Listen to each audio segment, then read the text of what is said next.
Assalamualaikum warahmatullahi wabarakatuh. Perkenalkan, nama saya Andi Farid Hidayat, CGP Angkatan 10 dari SD Impres Balang-Balang, Kabupaten Goa, Sulawesi Selatan. Jadi hari ini saya akan mendiseminasikan budaya positif pada modul 1.4 pendidikan guru penggerak.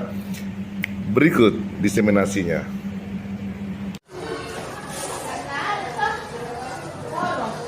Bismillahirrahmanirrahim. Assalamualaikum warahmatullahi wabarakatuh.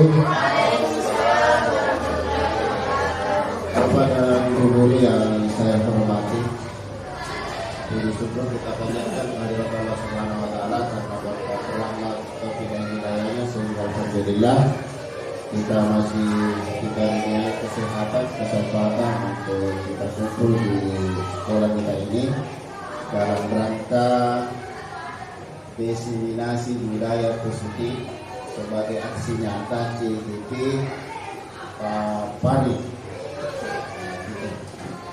Jadi sebenarnya APT diseminasi adalah kegiatan berbagi ide barangkali untuk diseminasi, berbagi ide baik. Nah, terserah ide apa. Yang jelasnya berbagi ide, perluasan ide, gagasan, inovasi kan. Nah, itu yang disebut dengan diseminasi. Nah, kemudian ini aksi nyatanya ditunjuk ini pada hari ini sebagai tugas dari CGP. Jadi kalau bukan kita yang mengumpul, siapa lagi? Tidak mungkin ditunjuk akan bisa berhasil di CGP tanpa kita duduk bersama. Nah, untuk mewujudkan diseminasi budaya positif ini, kita sebagai guru harus berbuat lebih awal. Apa kira-kira yang bisa kita lakukan yang ada bau-bau positifnya? Ya, di Balang-Balang ini peserta didik kita. Saya kasih contoh yang kecil. Budaya positif tentang kebersihan. Bukan budaya positif itu.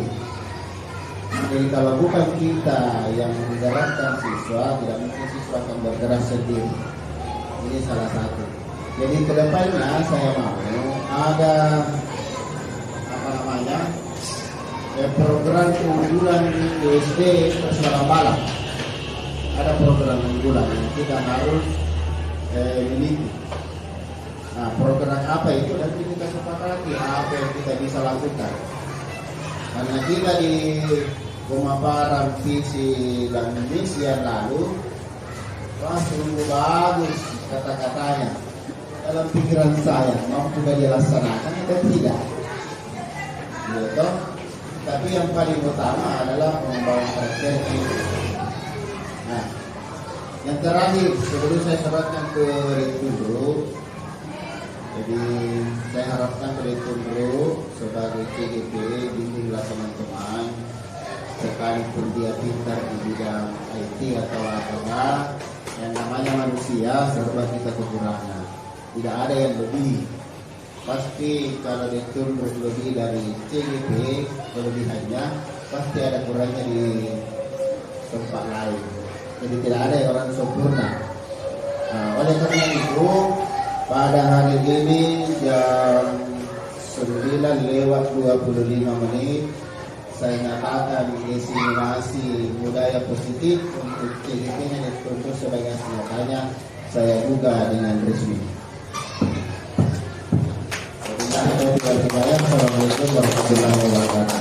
Saya silakan ke Tunggu. Waktunya 1:30.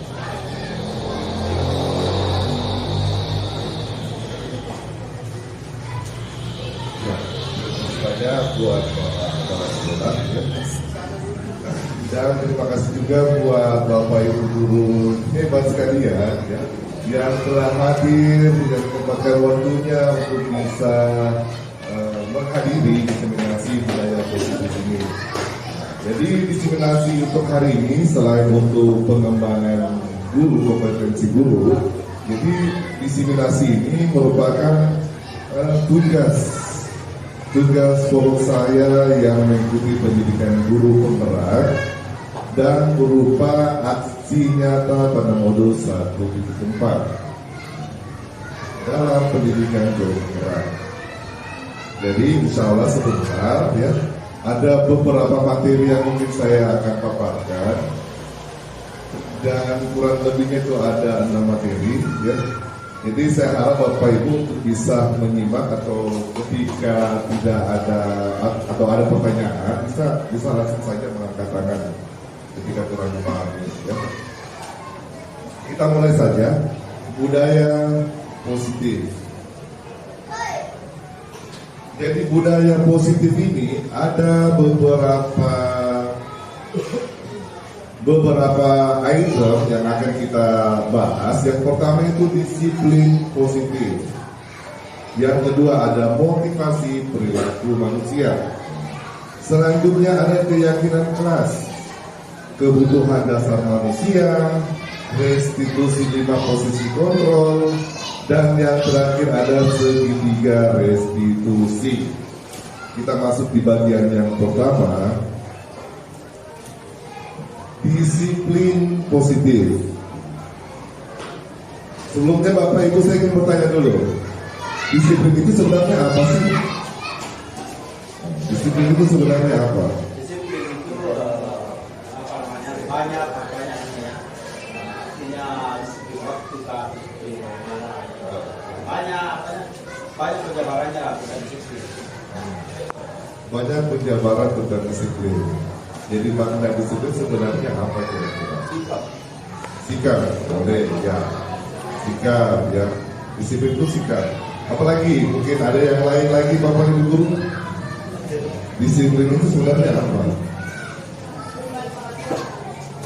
Menaati peraturan. Ya, itu disiplin juga ya. Ada yang lain? Jadi disiplin itu ya penerapan. Ya. Jadi kalau disiplin positif adalah merupakan suatu cara penerapan disiplin yang mengajarkan anak untuk bertanggung jawab dan menumbuhkan kesadaran diri berdasarkan nilai-nilai kebajikan sesuai dengan profil pelajar Pancasila. Pertanyaan selanjutnya, tahu tidak profil pelajar Pancasila ada berapa prinsipnya? Profil pelajar Pancasila. Ada yang masih ingat profil pelajar Pancasila? Seingat saya ada 6. Ya, ada 6. Nah, yang pertama Pak beriman dan bertakwa kepada Tuhan yang Maha Esa. Yang kedua adalah mandiri. Tuh. Yang ketiga adalah bernalar kritis. Betul sekali. Yang keempat bergotong royong. Yang kelima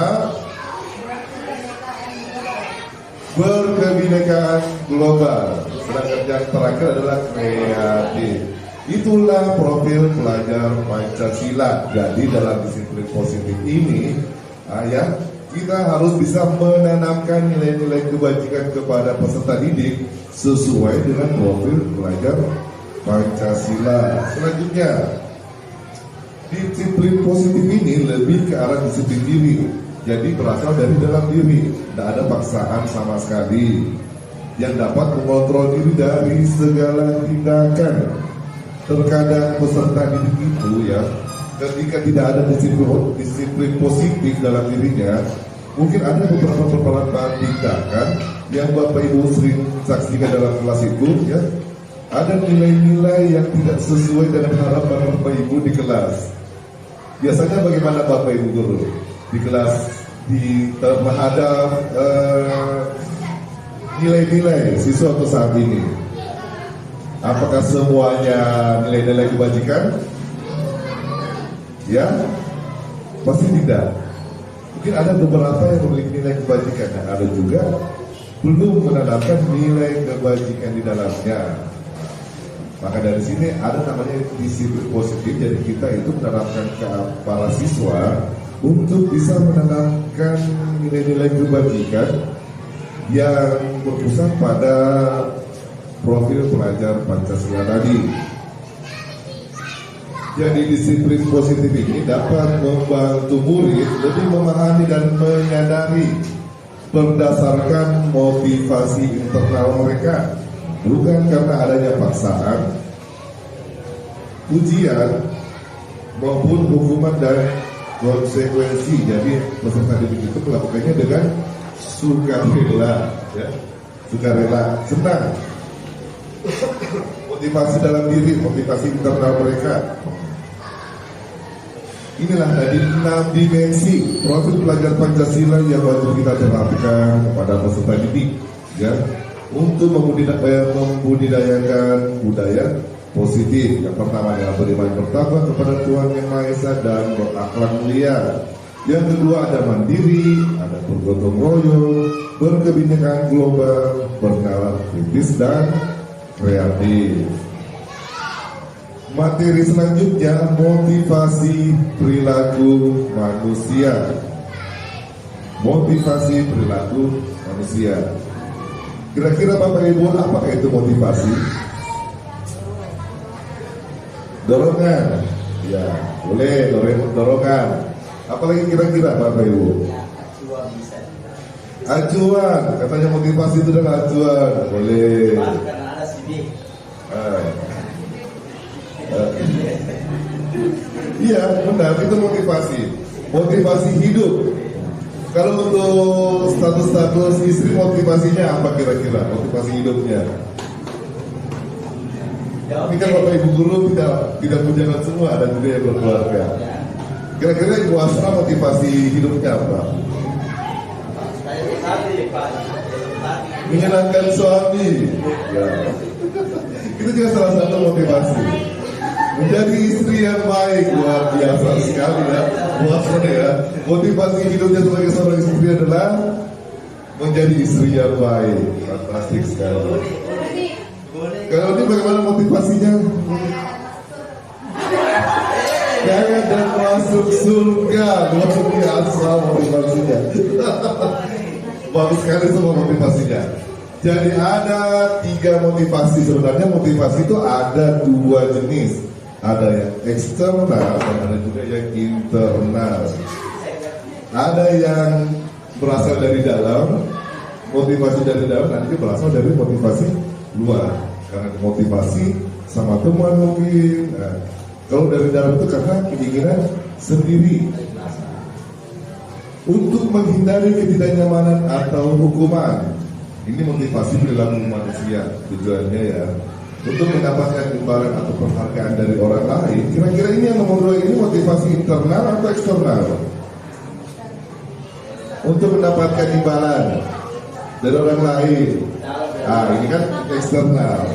Kalau untuk menjadi orang yang mereka inginkan dan menghargai diri sendiri dengan nilai-nilai yang mereka percaya. Ini internal apa eksternal? Internal kali ya, Bapak Ibu ya. Jadi untuk menjadi orang yang mereka inginkan dan menghargai diri sendiri dengan nilai-nilai yang mereka percaya bahwa saya itu bisa. Nah, itu pengaruh dari keinginan diri sendiri. Nah, bukannya karena ada imbalan atau penghargaan dari orang lain. Ya, kita lanjut. Keyakinan kelas. Ini materi kedua kita, keyakinan kelas. Menurut Bapak Ibu lagi, kira-kira keyakinan itu apa? Ini bukan hal yang baru buat Bapak Ibu. Kemarin ada istilah kesepakatan kelas. Nah, sekarang istilah keyakinan kelas. Kira-kira keyakinan itu apa? Bentuk kepercayaan. Betul sekali.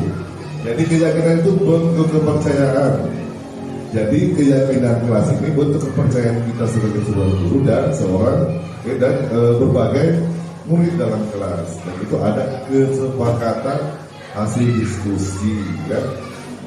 Lanjut, keyakinan kelas ini artinya guru berperan dalam mewujudkan terbentuknya keyakinan kelas dengan adanya kesepakatan antar guru dan murid. Pertanyaan saya sekarang ya, apa perbedaan keyakinan kelas dan aturan kelas? kira-kira perbedaannya. Keyakinan kelas dan peraturan kelas. Mungkin ada yang bisa naik di sini untuk menjelaskan kira-kira apa perbedaannya.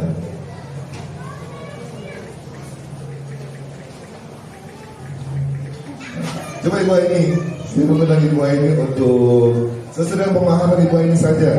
Nanti kita bisa nanti kita bisa membantu memperbaiki keyakinan yang mungkin Ibu ini ada keraguan di dalamnya. Tidak apa-apa Ibu ini, silakan. Silakan naik Ibu ini.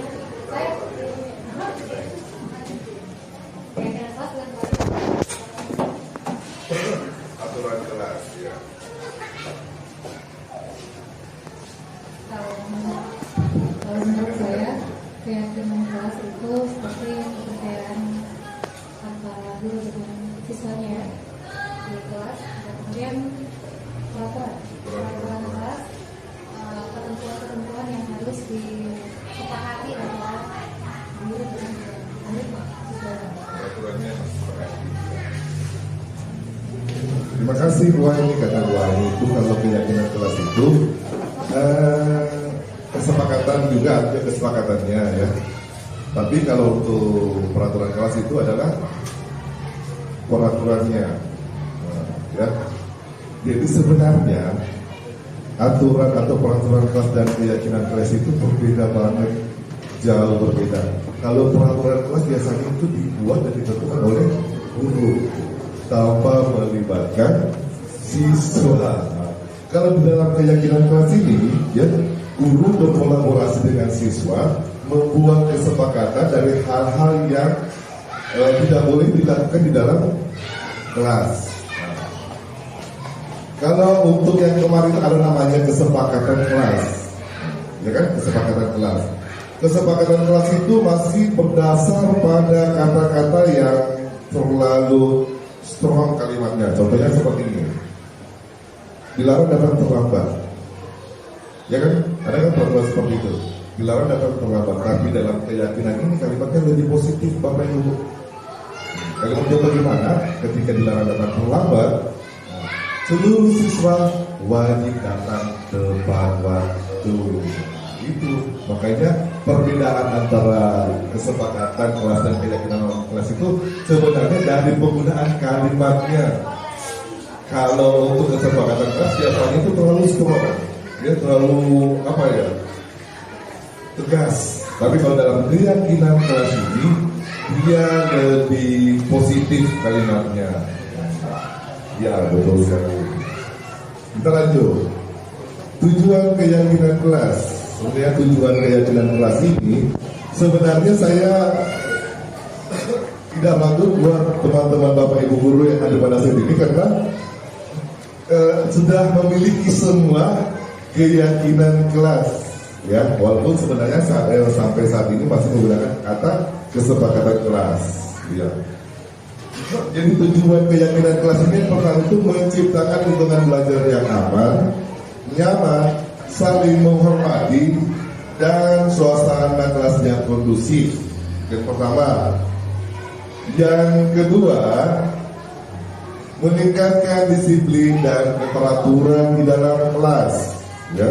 Jadi ini anak-anak dilatih untuk berdisiplin dan bertanggung jawab tentang aturan yang berlaku di dalam kelas. Selanjutnya meningkatkan fokus dan konsentrasi siswa.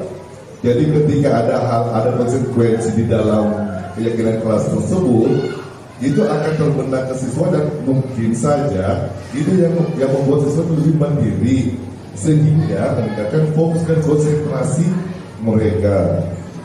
Terus yang selanjutnya membangun rasa hormat dan tanggung jawab.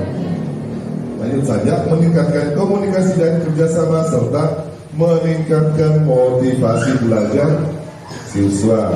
Ini bentuk tujuan keyakinan kelas. Kita lanjut. Bagaimana dengan konsekuensi keyakinan kelas? Di dalam keyakinan kelas otomatis ada konsekuensi yang dilaksanakan bersama. Yang pertama itu pelanggaran terhadap kesepakatan kelas akan dikenakan konsekuensi, ya. Konsekuensi seperti teguran lisan, catatan di buku harian atau di agenda harian, bahkan di waktu istirahat tambahan mungkin. Terus pelanggaran yang berulang dapat mengakibatkan konsekuensi yang lebih serius. Contohnya pelanggaran yang berulang itu yang bagaimana Bapak Ibu? Hari ini tidak hadir, janjinya lagi, terus besoknya tidak hadir lagi, besoknya tidak hadir lagi. Masih tetap absen berhari-hari. Ini boleh ibu konsekuensinya lebih serius. Bisa meminta orang tuanya dipanggil ke sekolah atau bisa dikeluarkan dari kelas. Ketika dalam proses pembelajaran di kelas, contoh ya, ada anak-anak yang selama mengganggu temannya sudah ditutup berkali-kali, ya, tapi tetap melakukan. Terkadang siswa seperti itu Bapak Ibu. Tidak ada siswa yang bagaikan main, tidak ada, karena memang dunianya masih ada rasa ingin bermain, mengganggu temannya, mencari perhatian sama temannya. Disinilah tidak apa-apa konsekuensinya dikeluarkan dari kelas, tapi dengan persyaratan bukan keluar kelas, jauh dari kelas, tidak apa-apa di luar kelas sambil mendengarkan guru juga mengajar di dalam, tapi lokasinya dia di luar kelas, ya. Selanjutnya, peninjauan revisi keyakinan kelas, karena setahu saya, ya, ini pengalaman pribadi saya, tiap tahun beda siswa, beda karakteristik siswa yang kita hadapi, ya. Tidak mungkin sama karakteristik satu kelompok kelas tersebut itu tahun ini dan tahun selanjutnya, tidak mungkin, pasti berbeda-beda. Jadi kita harus senantiasa, ya, meninjau kembali dan merevisi kembali keyakinan kelas, ya, sesuai dengan kebutuhan karakteristik siswa kita dalam kelas.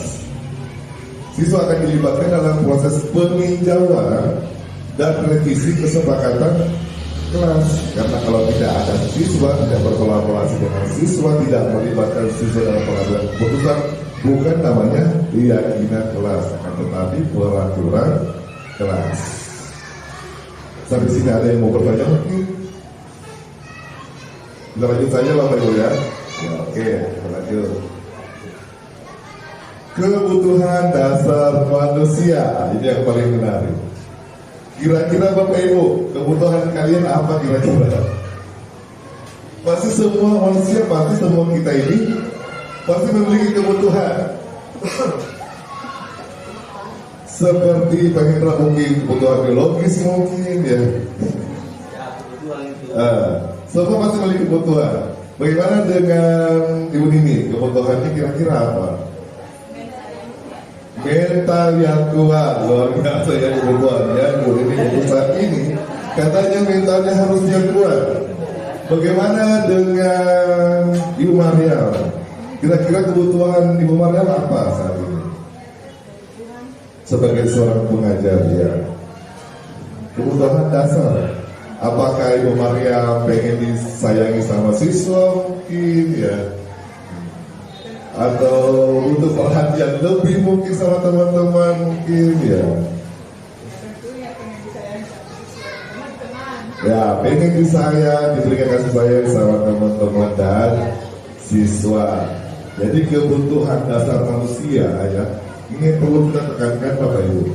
Ketika seorang murid melakukan perbuatan yang bertentangan dengan nilai-nilai yang diwajibkan atau melanggar peraturan keyakinan kelas mungkin, hal itu disebabkan karena murid tersebut tidak mendapatkan kebutuhan dasarnya sebagai seorang siswa, dan murid tidak tahu bagaimana menyampaikannya. Di sini ada beberapa kebutuhan dasar manusia: bertahan hidup atau survival, kasih sayang dan rasa diterima, love and belonging, terus penguasaan, power, ada kebebasan, freedom, dan ada kesenangan, fun. Studi kasus. Ini ada studi kasus yang akan mengajak Bapak Ibu itu bisa bernalar kritis tentang kasus tersebut. Pak Andi, guru kelas wajib kelas 6B, sedang bingung menghadapi ulah salah satu murid di kelasnya bernama Raihan. Beberapa anak di kelas 6B telah datang kepadanya dan mengeluhkan Raihan yang seringkali meminta bekal makan siang mereka dengan paksa. Jika Anda menghadapi situasi seperti Pak Andi, Apa yang akan Anda lakukan? Menurut Anda kira-kira apa alasan Rehan melakukan hal itu? Ada yang bisa naik di sini untuk menjelaskan? Ada? Nanti bunyi. Ya, bagaimana hadapinya ini? Kalau ada siswa kita yang senang ambil bekal temannya, kira-kira bagaimana kita menghadapi siswa tersebut? Itu yang pertama. Bagaimana kira-kira menghadapi siswa tersebut? Apa kita datang, hei Rehan, ngapain kamu gini-gini? Langsung dimarahin kan? Apakah dipanggil dulu, diajak ngobrol, diskusi mungkin? Ataukah langsung dikasih hiasan tangan, cubit? Atau gimana? Iya. Kira-kira untuk menghadapi Rehan itu bagaimana? Jadi dipanggil dulu mungkin kali ya, dipanggil dulu dan diajak berdialog, berdiskusi, dan ditanyakan beberapa pertanyaan untuk menstabilkan identitasnya kenapa dia melakukan hal tersebut. Ya. Dari menurut Anda kira-kira apa alasan Rehan ini melakukan hal tersebut? Ya bisa jadi ya karena Rehan itu tidak pernah diberi uang jajan sama orang tuanya. Akhirnya dia lapar, mengambil makanan temannya. Itu namanya kebutuhan dasar bertahan hidup atau survival. Jika alasannya memang tidak diberikan uang jajan, makanya dia butuh bertahan hidup, bukan bertahan hidup seperti mata pelajaran IPA ya Bapak itu ya. Ini tentang kebutuhan dasar ya, bertahan hidup. Dia butuh uang jajan karena mungkin dia sangat lapar, tapi kan jangan mengambil ke temannya. Terus kira-kira apa lagi alasan yang lain? Maaf sebelumnya ada garansi sedikit. Ini alasan Rehan yang pertama. Ini menurut saya pribadi ya. Karena ia lapar dan orang tuanya tidak membawakan bekal makan siang, ya, maka kebutuhan dasar yang ingin dipenuhi sama si Rehan ini adalah kebutuhan untuk bertahan hidup, sama seperti yang ditanyakan tadi, pernyataan Ibu Asra tadi. Dan berikan uang jajan, lapar, ambil punya temannya. Itu namanya kebutuhan dasar survivor, bertahan hidup. Selanjutnya, mungkin karena ia merasa senang jika temannya memperhatikan dia. Akhirnya temannya melaporkan ke gurunya agar gurunya menelpon orang tuanya langsung perhatian ke dia. Maka kebutuhan dasar yang ingin dipenuhi Rehan ini adalah kebutuhan kasih sayang dan rasa ingin diterima, love and belonging. Alasan yang ketiga, agar temannya merasa takut dengan dia, ya, supaya temannya itu bisa diperintahkan dan ingin temannya menuruti keinginannya. Maka sebenarnya kebutuhan dasar si Rehan ini adalah kebutuhan dasar kekuasaan. Maksudnya dia ingin menjadi seorang pemimpin mungkin. Kalau dalam kelas dia ingin mendapatkan sebuah tempat yang lebih tinggi. Contohnya seperti ini.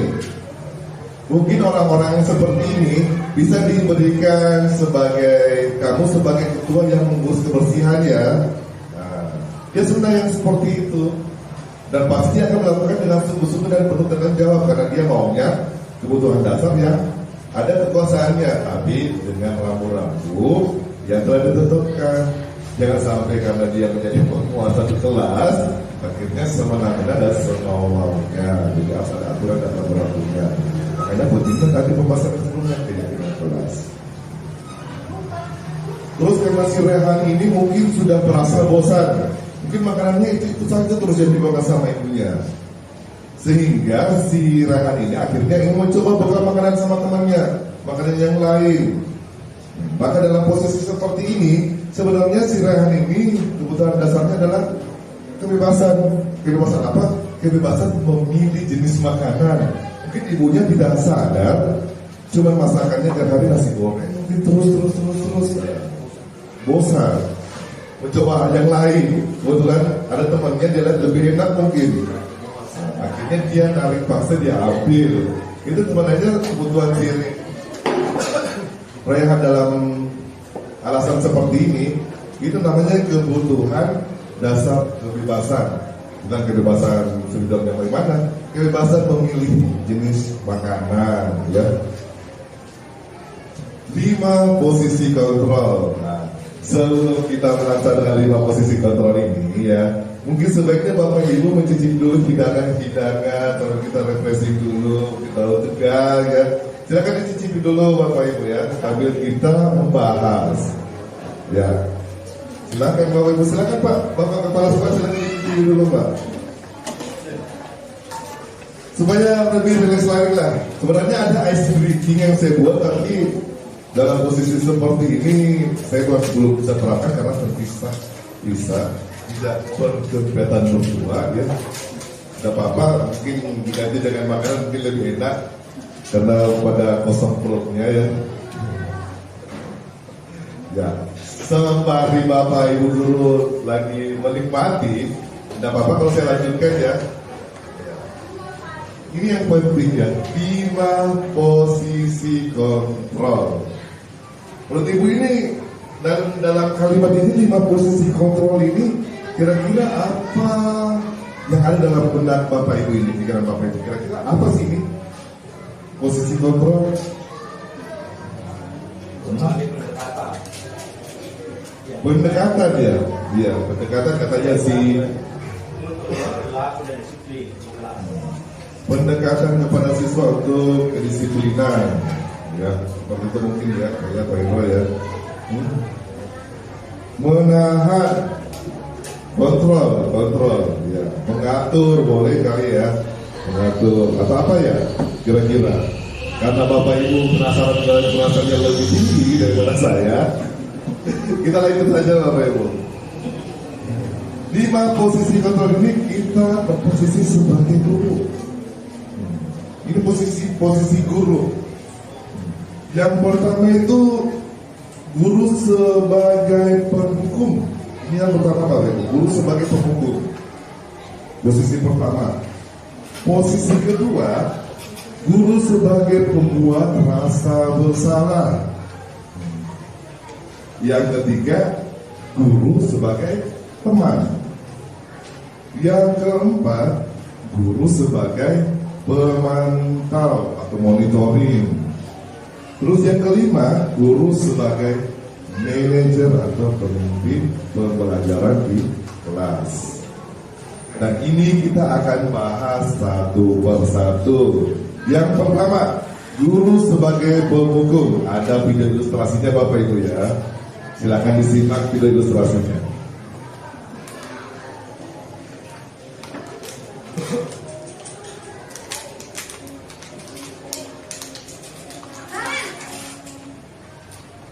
Sini kamu. Selalu terlambat. Kamu deh, pasti terlambat. Apa? Apa coba? Alasan kamu apa lagi? Kapan sih kamu tidak terlambat? Malas sekali ya kamu jadi anak. Dasar pemalas. Gak kapok-kapok sih kamu. Sudah berapa kali terlambat? Sana.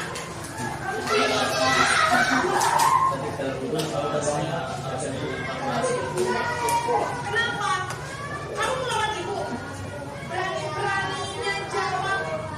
Sudah terlambat, masih berani jawab pula. Sekarang, keliling lapangan basket 5 kali sekalian. Biar kapok. Cepat. Pergi sana ke lapangan basket. Itu ilustrasi video pertama, guru sebagai penghukum. Guru sebagai penghukum biasanya dengan menggunakan nada yang tinggi karena kesal melihat murid tersebut langsung kesal, menggunakan nada yang tinggi, menghardik, ya, membentak, menunjuk-nunjuk, bahkan berkaca pinggang sambil memarahi muridnya di sini. Dan guru penghukum ini, ya, dampaknya ini murid lebih mendendam. Ada dia simpan rasa-rasa benci, rasa dendam ke guru tersebut. Bahkan kebanyakan siswa itu jadi pemberontak. Dia akan memberontak. ketika kita berposisi sebagai guru penghukum. Hasilnya murid tersebut tidak bakalan betah untuk belajar di dalam kelas. Jadi jangan kaget Bapak Ibu ketika Bapak Ibu yang namanya juga manusia biasa, tidak ada yang sempurna. Pasti terkadang kita sebagai seorang guru itu akan dipancing emosionalnya kepada siswa. Pasti akan terjadi seperti itu. Tapi ya namanya guru harus bersabar. Jadi jangan kaget ketika suatu kali dapat ibu bapak guru mendapatkan siswa yang tidak menyukai belajar di dalam kelas atau tidak menyukai belajar, sekalinya tidur mungkin atau bermain saja. Mungkin ada satu hal yang pernah terjadi di kelas sebelumnya, bukan di kelas ibu bapak ibu pada saat itu, ya. Jadi hati-hati untuk posisi ini, karena di posisi ini siswa pasti akan tersimpan di memorinya terus. Sama seperti saya masih ingat guru saya bernama Celilin Tumorlo. Waktu di itu saya hati tahu habis-habisan. Itu masih saya membekas, masih saya ingat sampai saat ini. Ya. Karena belum apa-apa dihukum. Bahkan saya cerita ke teman-teman yang ketemu sama Rio ini seru-seruan saja, padahal setelah itu dan juga dikit juga. Ini bagi dalam posisi pemukul. Kita lanjut. Sekarang pembuat rasa bersalah, ini posisi kontrol kedua.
Ini posisi kedua, ya. Posisi pembuat rasa bersalah. Jadi seolah-olah itu karena si muridnya ini dia yang tersakiti, dia yang teraniaya, seperti itu, ya. Pembuat rasa bersalah ini ya biasanya suara cenderung lembut seperti yang kita dengar tadi, tenang, namun kata-katanya selalu berpusat menyalahkan pada murid, siswa, ya. Dampaknya bagaimana? Siswa akan terpendam dalam dirinya, selalu merasa gagal, kurang percaya diri, ya. Bahkan menganggap dirinya itu tidak berguna sama sekali. Ingin bergerak ke kiri salah, ingin bergerak ke kanan salah, dan selalu disalahkan oleh guru. Hasilnya murid senantiasa merasa takut untuk berbuat dan sulit membedakan yang mana yang benar dan yang mana yang salah. Jadi Bapak Ibu ya, perhatikan di kelasnya. Mungkin ya, saya tidak ingin, mungkin ya, ketika Bapak, terkadang nih, ketika kita bertanya kepada siswa, ada yang mau bertanya? Tidak ada yang mau bertanya. Karena mereka itu ada rasa takut. Ada rasa takut dalam diri mereka, ini takut salah. Ini mungkin Bapak Ibu guru pernah melakukan hal yang seperti itu mungkin. Walaupun secara tidak langsung dan tidak disengaja. Jujur saya iya. Saya pernah melakukan seperti ini. Seolah-olah saya boleh tersakiti dari kelakuan kamu seperti itu. Padahal sebenarnya tidak boleh melakukan seperti itu. Kita tidak boleh selalu membuat siswa itu merasa bersalah. Selanjutnya, posisi ketiga, yaitu posisi teman.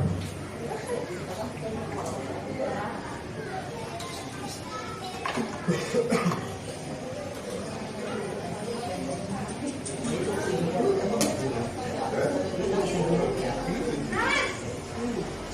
konteks bicaranya beda.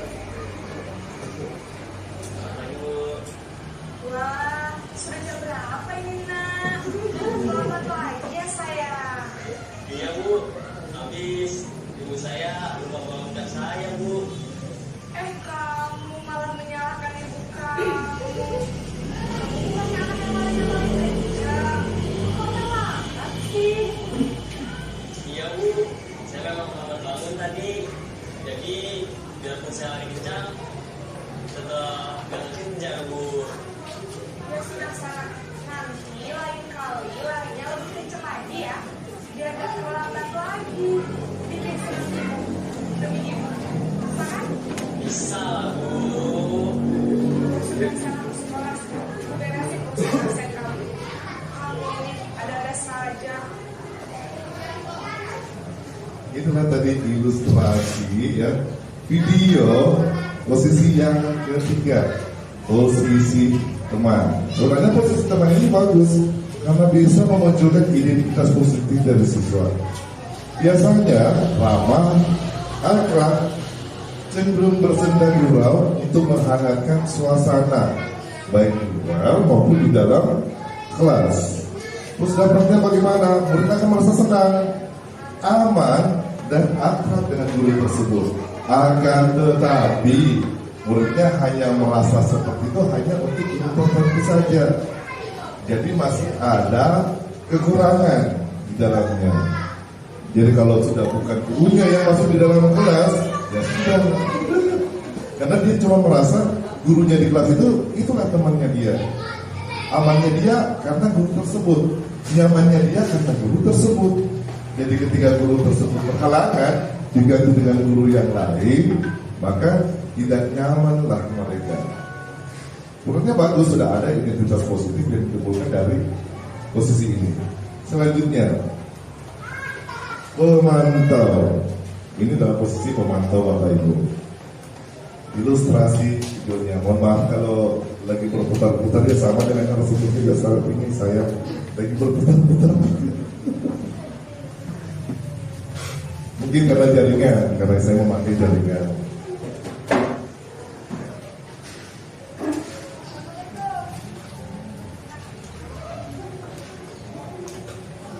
Coba.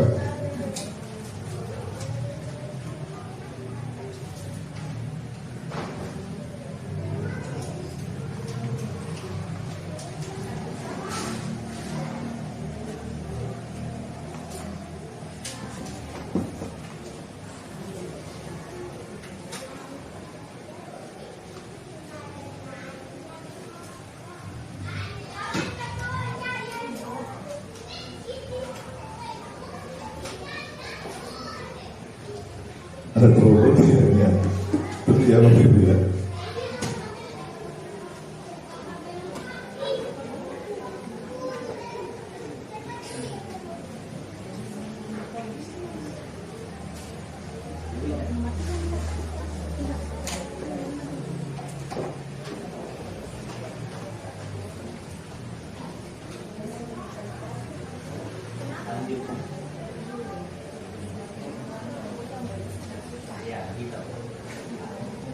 Kalau ilustrasinya Bapak tidak boleh cuma satu orang, harus ada teman ilustrasi. Masalahnya sekarang tidak ada naskah dramanya.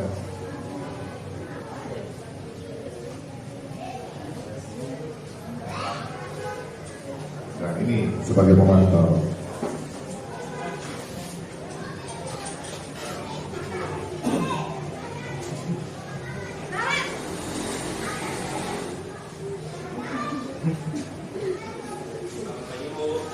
Naren, apa peraturan sekolah kita tentang jam berapa kita harus masuk sekolah, nak?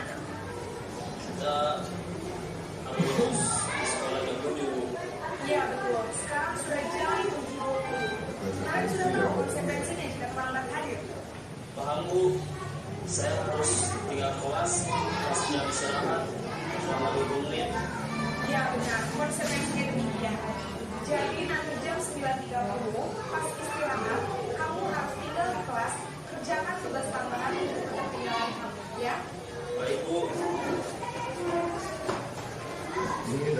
sisi pemantau ada integritas positif dan untuk peserta didik ya mengingatkan kembali tentang peraturan atau keyakinan kelasnya ya. Terus ada konsekuensi di dalamnya. Pada posisi pemantau ini biasanya guru akan bersuara datar, tidak seperti posisi teman dalam posisi teman tadi ataupun hukum yang suka berteriak-teriak tidak jelas ya. Terus tidak emosional, tidak bersendak gurau ataupun tidak bernada tinggi ya. Lucu.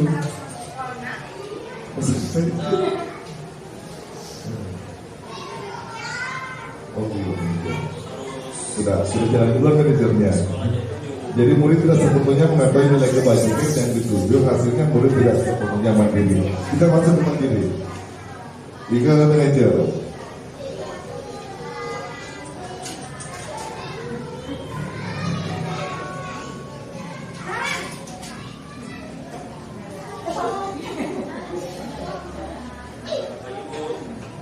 Selamat pagi, Naren. Saya terlambat. Iya, sekolah masuknya jam 7, sekarang sudah jam 7.20. Jadi sekarang bagaimana ini, Naren? Saya lupa saya semalam. Baiklah, menurut kamu, kira-kira sekolah yang mana yang perlu kamu tingkatkan? Menghargai diri sendiri dan orang lain menghina, Bu. Setuju. Jadi, apakah Naren meyakini prinsip saling menghormati tersebut? Ya, Bu, saya meyakininya. Apakah Naren bersedia memperbaiki masalah keterlambatan ini? Bersedia, Bu. Bagaimana kamu akan memperbaiki masalah keterlambatan ini? Saya akan coba untuk tidak lupa menyetel alarm saya, Bu. Baik, kalau Naren mau menerapkan di rumah, ada orang yang kira-kira bisa Naren mengingatkan tidak? Ada, Bu. Kata saya, Kak Emma. Ada lagi selain Kak Emma? Selain Kak Emma, ada ibu saya. Baik, jadi yang mengingatkan Naren adalah Kak Emma dan Ibu Arya. Kira-kira akan mulai start alarm kapan nih, Naren? Setelah pulang sekolah, akan segera saya lakukan. Baik, jadi Naren akan setel alarm untuk bangun besok pagi dan akan diingatkan oleh kakak dan ibunda Naren ya. Ada lagi yang mungkin perlu dilakukan Naren agar tidak terlambat bangun lagi. Tidak ada, Bu. Baik Naren, terima kasih untuk kerjasama kamu. Sekarang kamu harus kembali ke kelas untuk belajar. Baik, Bu. Terima kasih. Ya, begitu ilustrasi posisi yang terakhir, posisi manajer ya. Jadi posisi manajer itu biasanya suaranya netral ya, tidak emosional, tidak terlalu ramah juga ya, dan tidak bernada tinggi. Jadi guru itu senantiasa akan terus memberikan pertanyaan-pertanyaan bermakna untuk membuka pikiran para murid, pikiran murid ya. Jadi guru membimbing murid untuk bisa menyelesaikan masalahnya sendiri. Nah, ini posisi manajer. Dampaknya itu murid bisa merefleksikan dirinya atas tindakan ketika dia berbuat salah. Terus hasilnya murid akan mandiri dan dapat berpikir kritis untuk menyelesaikan setiap masalah yang dihadapi, baik saat ini maupun ke depannya. Sekarang pertanyaan saya, Bapak Ibu Guru saat ini berada di posisi kontrol yang mana? Ayo jujur Bapak Ibu Guru, bagaimana Ibu Asra di posisi kontrol yang mana? Dengan ilustrasi yang saya sediakan tadi, ilustrasi tersebut, Ibu Asra ini pada posisi kontrol yang mana? Tidak apa-apa. Kalau saya terus terang, saya di friends tadi dan merasa bersalah 2. Iya, kalau Ibu Asra membuat rasa bersalah. Kalau Ibu nih 2 dan 3 membuat rasa bersalah dan teman. Bagaimana dengan Ibu Fitri? Oh, Ibu Fitri katanya penghukum, ya, penghukum. Ya. Oh, kedua Ibu ya. Oh, saya kira tadi penghukum, ya. Ternyata membuat rasa bersalah juga. Bagaimana dengan Pak Salman posisinya? Membuat rasa bersalah. Kalau Ibu ini Kalau saya hampir semua pernah saya lakukan. Pernah. Itu ada dampak positif dan negatifnya. Betul. Menurut saya sehingga kalau dari yang tadi Bapak paparkan atau pertontonkan itu sudah pernah saya. Alhamdulillah ya, jadi UAN ini sudah pernah melaksanakan hal ini. Mulai dari penghukum, terus membuat rasa bersalah, ada sebagai teman atau friends, ya, ada juga sebagai pemantau atau monitoring, dan manajer. Kalau Ibu Umrah gimana? Kalau menurut saya juga Pak sudah semua. Sudah semua pada tingkatan seperti ini, luar biasa sekali. Kalau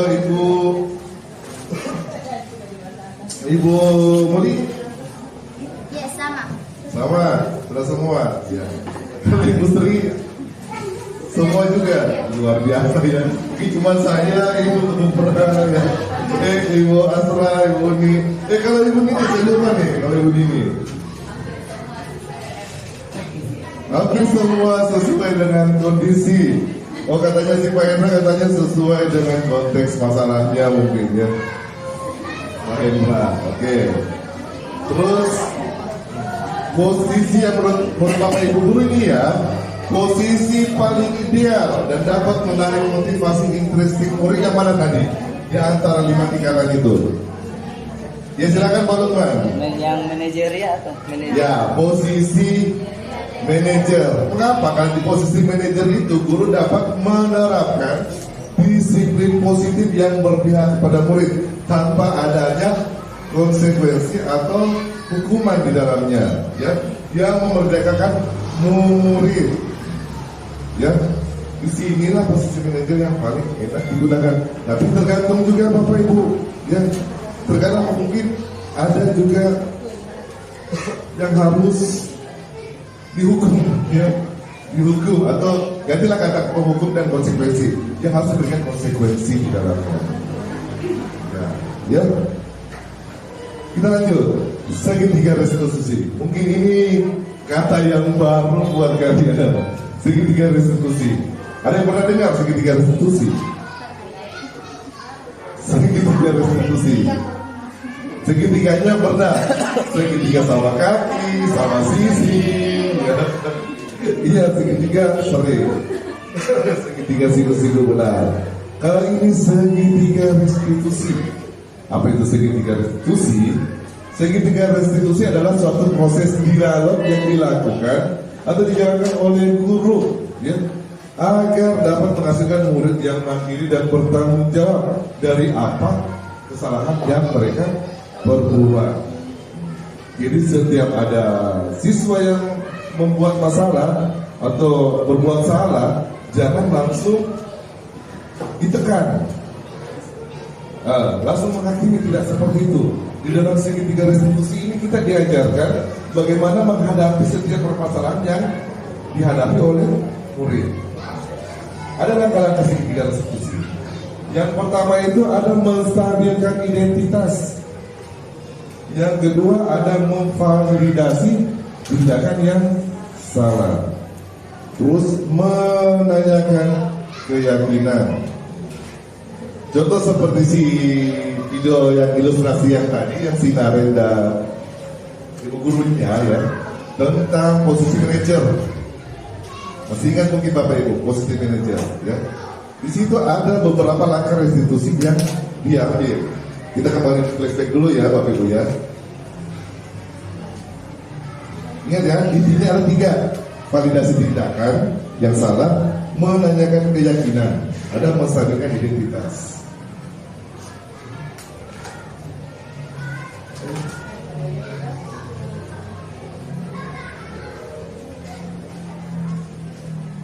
Ini tadi ya.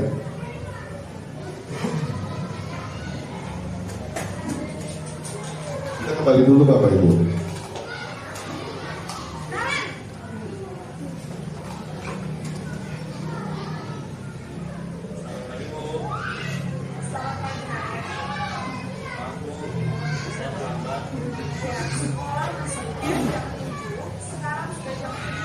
Nah, di sini ya, di sini si guru ini memvalidasi tindakan yang salah.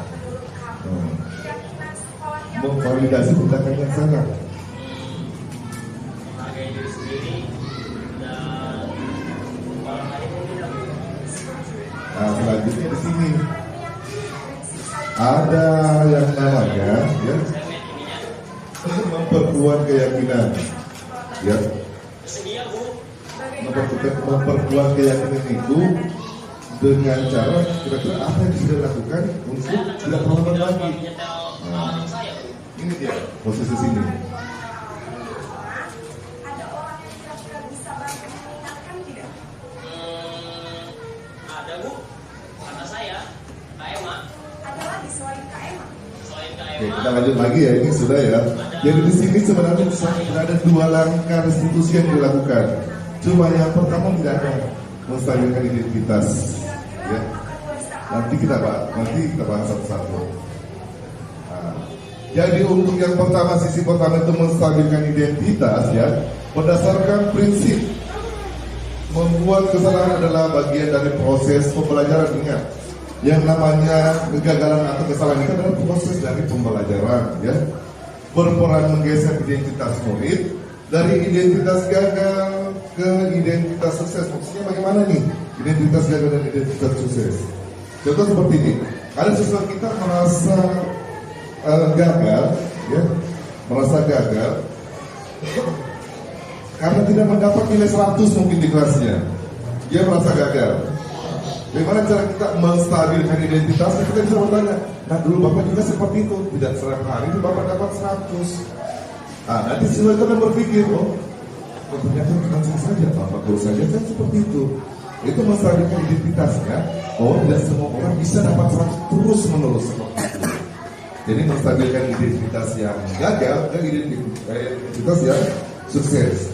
Terus jangan mengkritik murid yang sedang mengalami identitas gagal. Di sini biasa kita sering lakukan. Sudah salah, ditambah salahkan lagi. Akhirnya sudah gagal, sudah identitasnya gagal, bukannya ini malah memperburuk lagi mentalnya. Maunya sudah kena mental, jadi perbaiki mentalnya. Bukan sudah kena mental, sudah salah, tambah dijatuhkan kembali. Terus ada beberapa pertanyaan pemantik yang bisa kita gunakan dalam kasus ini. Membuat kesalahan sesuatu yang wajar, nah bisa seperti itu memberikan kenyataannya. Terus manusia tidak ada yang sempurna, pasti ada saja manusia yang memiliki kesalahan atau kegagalan dalam hidupnya. Kita bisa memperbaiki masalah ini dengan cara terus saya tidak menanyakan kesalahannya, tapi fokus memperbaiki masalah ini. Jadi tidak apa-apa kita tidak mempertanyakan masalahnya, tapi kita mencarikan solusi buat anak.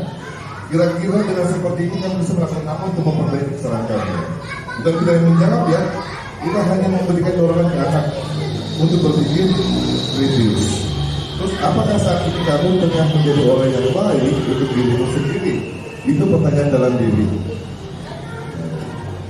Kita lanjut. Langkah selanjutnya yaitu validasi tindakan yang salah. Jadi berdasarkan prinsip setiap perilaku upaya memenuhi suatu kebutuhan tertentu seperti apa yang saya telah jelaskan tadi, 5 kebutuhan dasar manusia. Guru akan bergeser dari pemikiran stimulus respon menjadi proaktif. Jadi kita di sini dalam posisi tidak pada untuk menstimulus terus, tidak menstimulus terus, tapi kita akan menjadi proaktif supaya anak tersebut apa yang bisa dia lakukan dari kesalahannya tersebut, apa yang bisa dia perbaiki dari kesalahannya tersebut. Kira-kira ada yang bisa membantu dari kesalahan tersebut, entah dari temannya, dari keluarganya, dari saudaranya, seperti itu modelnya. Terus mengenali dan mengakui kebutuhan murid ini dapat memperbaiki hubungan dengan murid. Ya, pertanyaan-pertanyaan disampaikan dengan suara nada tidak menghakimi, tidak memojokkan, tidak dengan suara nada yang keras, menghardik, mencaci. Tidak boleh seperti itu. Biasanya pertanyaan-pertanyaan yang sering diajukan, yang pertama itu kamu bisa bertindak lebih gegabah lagi. Ketika kamu melakukan itu, kamu bisa bertindak lebih gegabah lagi. Tapi kali ini tidak seperti itu modelnya. Kamu bukan melakukannya tanpa suatu alasan. Pasti ada alasan ketika dia terlambat. Pasti ada alasan dia kenapa dia terlambat. Itu namanya memvalidasi tindakan yang salah. Kenapa dia memukul temannya? Mengapa dia mengambil temannya? Itu namanya memvalidasi tindakan yang salah. Kesalahannya apa? Itu yang mau divalidasi dulu. Yang pertama tadi kita menstabilkan dulu identitasnya, mentalnya. Setelah itu kita memvalidasi kesalahannya. Seperti itu. Terus bisa juga dengan pertanyaan, kamu melakukannya karena mempertahankan sesuatu. Mungkin karena dia emosi, dia mau saja temannya. Seperti itu modelnya. Terus mungkin kamu bisa mempelajari sesuatu perilaku baru yang lebih efektif. Bersediakah kamu mempelajarinya? Jadi dikasih masukan ke gurunya untuk hal yang baru yang bisa dia lakukan agar bisa menyelesaikan masalah tersebut. Mungkin seperti itu. Kita lanjut lagi. Untuk langkah yang ketiga, tapi sebelumnya Bapak Ibu ada yang bertanya? Tidak ada ya Bapak Ibu ya. Kue di atas mejanya masih ada loh Bapak Ibu, belum habis. Boleh lah ya. Menanyakan keyakinan ya. Teori kontrol menyatakan bahwa pada dasarnya kita termotivasi secara intrinsik, secara dalam diri kita ya. Saat perilaku telah divalidasi ya, terus identitas dengan stabil, mental stabil ya, maka murid telah siap mengaitkan keyakinannya dengan tindakan yang salah. Contohnya bagaimana? Kamu tahu tidak? Kamu terlambat, konsekuensinya apa? Kamu melakukan ini sesuai dengan keyakinan jelas, konsekuensinya apa? Pertanyaan-pertanyaannya seperti itu yang akan muncul pada saat menanyakan keyakinan. Terus sebagai ketua kelas mungkin ya, apa yang kita yakini di dalam kelas, terus nilai-nilai apa yang telah kita sepakati, nilai-nilai kebajikan di dalamnya. Terus seperti apa gambaran sebuah kelas yang ideal bagi kamu, bisa dipertanyakan lagi. Sebenarnya kamu maunya kelas yang bagaimana? Apakah betul-betul kamu mau dengan kelas yang lebih bervariasi lagi pola kelasnya, atau bervariasi lagi metodenya, cara mengajarnya Bapak Ibu seperti itu. Terus kamu ingin menjadi orang yang seperti apa kelak? Kita lanjut. Segitiga restitusi, hal-hal yang perlu diperhatikan dalam segitiga restitusi. Yang pertama ya, perilaku yang salah perlu dikaitkan dengan nilai-nilai atau keyakinan-keyakinan yang telah disepakati atau disetujui. Ya, yang telah disepakati atau disetujui. Itu kembali diingatkan Bapak Ibu, dari apa? Dari keyakinan kelas yang telah dibuat atau disepakati Bapak Ibu dengan siswanya. Itu ya, jadi ketika kita melakukan segitiga diskusi harus ada dasar kita untuk melaksanakannya. Tidak boleh kita langsung melaksanakan hal-hal yang cepat saja kita melaksanakan diskusi. Kita seperti itu juga konsepnya Bapak Ibu. Ya. Yang kedua, kesediaan orang yang melakukan kesalahan untuk memperbaiki masalah. Kesediaan orang yang melakukan kesalahan untuk memperbaiki masalah. Pemecahan masalah sebisa mungkin relevan atau memiliki hubungan dengan masalah yang ada. Ya. Tidak mungkin ketika terlambat kita suruh dia pergi beli sepatu. Tidak mungkin ya. Tidak mungkin ketika dia datang terlambat ya, kita suruh dia belajar di jalan. Tidak mungkin otomatis kalau ketika terlambat ya terburu-buru tergesa-gesa kan. Diburu waktu seperti itu modelnya. Terus yang keempat, perlu adanya suatu usaha perbaikan dari pihak yang berbuat kesalahan. Perlu adanya suatu usaha perbaikan. Jadi kita menawarkan ke murid, ya kita menawarkan ke murid, ya menanyakan ke murid, kira-kira dari kesalahan kamu ini apa yang bisa kamu lakukan sehingga kesalahan ini tidak terulang kembali.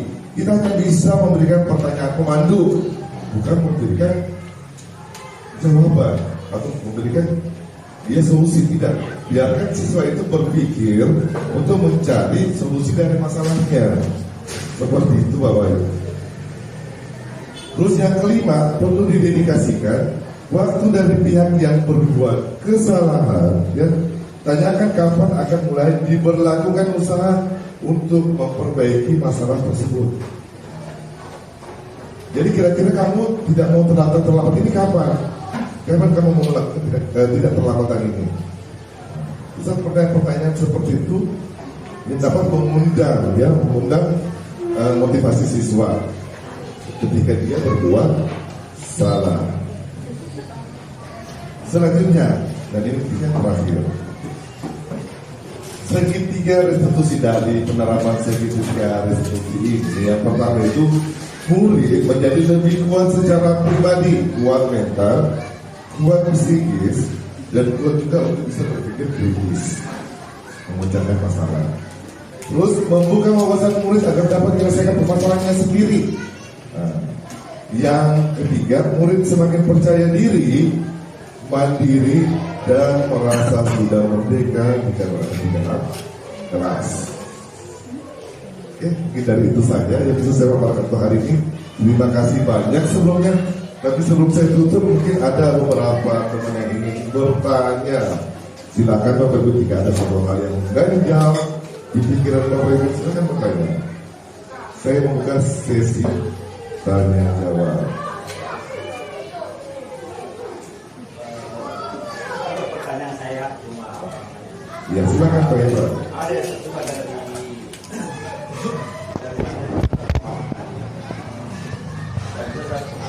kita berpikir tentang kawasan ketika terdapat anak-anak sekolah. Tentunya Silakan Pak. Kita berdiri dari kuasanya catatan.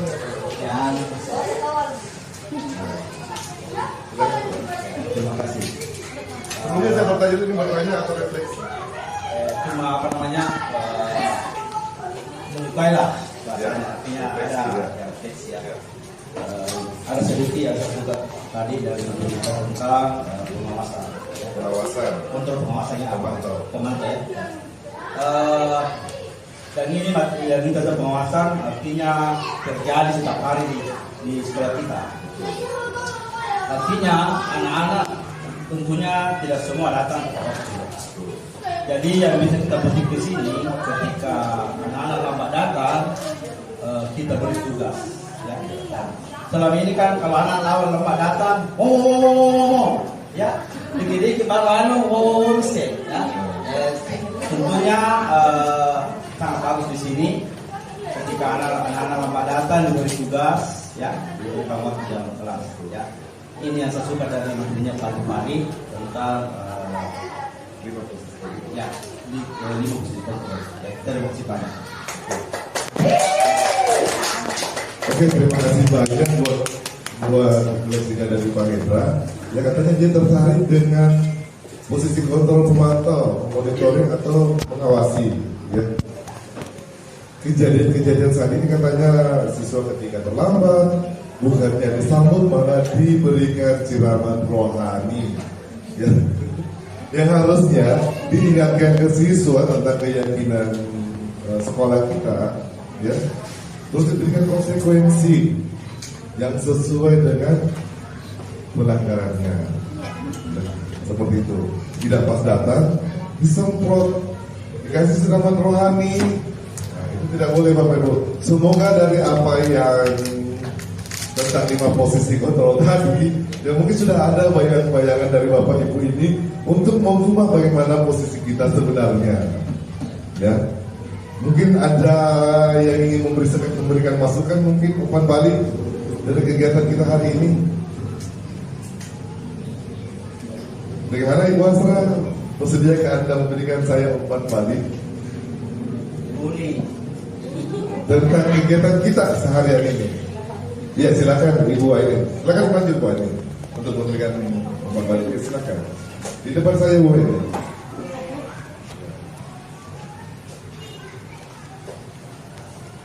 Terima kasih Pak. Dan ini saya tanyakan dari kelima posisi kontrol yang tadi dipaparkan, ada satu posisi yang Bapak tawarkan. Bagus ya. Contohnya itu salah satunya itu posisi sebagai manajer. Ya. Nah kalau misalnya apakah hanya itu saja yang bisa kita terapkan atau memang tidak ada salahnya dari kelima posisi tersebut bisa kita pakai, bisa kita gunakan sesuai dengan kondisi atau keadaan dari siswanya. Mungkin sekian pertanyaannya saya. Terima kasih. Oke, pertanyaan yang menarik. Ya. Apakah di posisi kontrol itu, apakah cuma yang terbaik, cuma manajer? Apakah tidak bisa kita menggunakan yang lain? Ya? Sebenarnya saya perlu tekankan Bapak Ibu ya, di antara 5 posisi kontrol semuanya terbaik, tapi dari jenis tingkatan ada tingkatannya. Yang pertama membuku tingkatannya, yang kedua adalah sebagai pembuat rasa bersalah, terus ada sebagai teman, pemantau dan manajer, dan posisi manajer itu tingkatan paling tinggi. Kalau dibilang bagus, semuanya bagus, karena ketika kita menghadapi permasalahan-permasalahan yang dihadapi oleh siswa, mungkin perlu kita menggunakan posisi penghukum, ya, hukum. Kalau memang itu sudah di luar kewajaran siswa tersebut, tapi jangan juga baru sekali dan itu pun masalahnya biasa-biasa saja, diteriaki. Tidak boleh juga seperti itu Bapak Ibu ya, begitu. Terus mungkin ya, makanya saya bilang tadi ditentukan dengan kebutuhan dasarnya, kebutuhan dasarnya tadi. Ya. Jadi kalau dibilang yang bagus sebenarnya tidak ya Ibu ini ya, semuanya bagus, diposisikan saja sesuai dengan masalah yang kita hadapi atau masalah yang siswa hadapi itu bagaimana, seperti itu ya, dilihat kondisinya, situasi dan kondisi. Tapi kalau dari tingkatan ya pentingnya adalah manajer. Dan perlu kita ingat, yang namanya 5 posisi kontrol itu bukan untuk menyelesaikan masalah, tapi menawarkan solusi buat permasalahan tersebut ya. Bukan untuk menyelesaikan masalah siswa, bukan, tapi untuk menawarkan solusi, yang memberikan solusi, gambaran dengan beberapa pertanyaan pemandu agar siswa tersebut bisa berpikir apa kira-kira yang dia bisa lakukan untuk menyelesaikan masalah tersebut. Bukan kita menyelesaikan masalah, kita hanya pemandu buat mereka. Ya, sampai di sini masih ada yang ingin memberikan pertanyaan atau refleksi, mungkin umpan balik. Bagaimana Ibu Minggi? Apa ada pertanyaan refleksi? Atau mungkin ada yang mau memberikan saya bagaimana perasaan Bapak Ibu mengikuti kegiatan ini? Apakah Bapak Ibu termotivasi atau tidak? Ya. Atau mungkin ada Bapak Ibu yang mau membantu saya memberikan tanggapan dari kegiatan ini, diseminasi ini. Saya mengundang Pak Salman mungkin. Silakan Pak Salman. Oh, pertanyaan, ya. Silakan.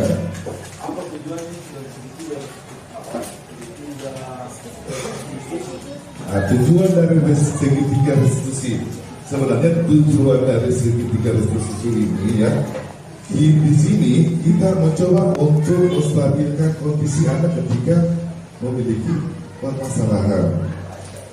Itu kita menstabilkan kondisi anak ketika anak tersebut merasa bersalah, pasti dia punya mental down, pikiran yang kacau, ya, dan perasaan yang amburadul kan, betul. Jadi dari segitiga restitusi ini, bagaimana kita bisa menstabilkan kembali identitas anak itu menjadi lebih positif. Makanya tadi ada 3 langkah restitusi yang perlu kita jalani supaya bisa menstabilkan kondisi anak tersebut. Nah itu tujuannya segitiga restitusi itu. Masih ada yang mau di? Terus saya masih perlu umpan balik ini Bapak Ibu. Ada yang bisa berikan saya umpan balik bagaimana perasaannya, apa yang menarik dari kegiatan ini? Kayaknya nggak ada yang membantu di sini. Bagaimana Bapak kepala sekolah mungkin bisa membantu saya memberikan Mungkin ada timba umpan balik.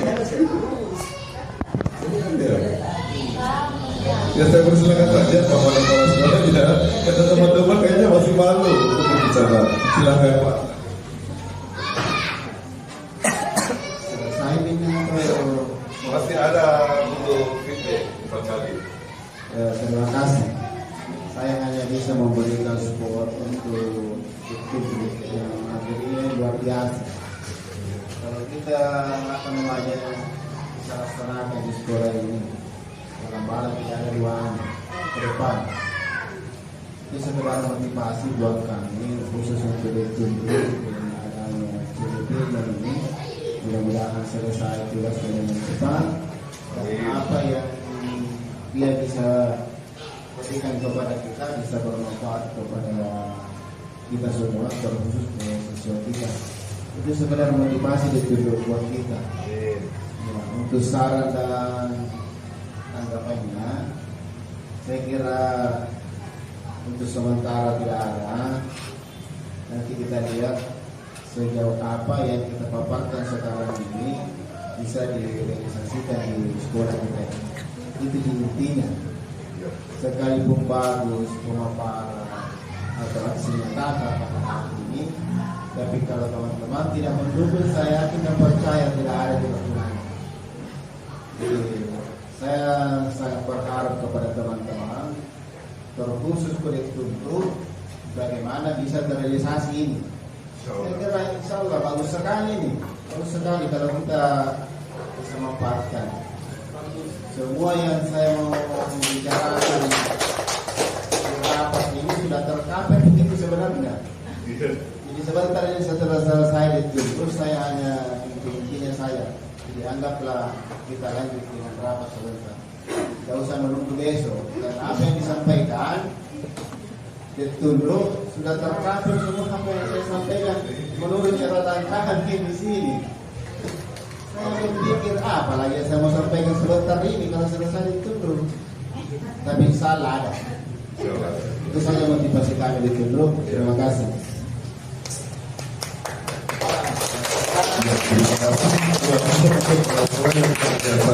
Mensupport dan memberikan saya motivasi.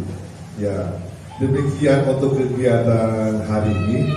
Jika ada kesalahan kata atau yang ada kata-kata yang tidak enak didengar atau yang tersimpan dalam hati ya, saya mohon maaf sebelumnya Bapak Ibu Guru ya. Semoga ke depannya masih ada kegiatan seperti ini dan insya Allah saya akan melaksanakan melalui komunitas kopi ya, tombel kita kopi ya, yaitu pembelajaran berdiferensiasi. Ya.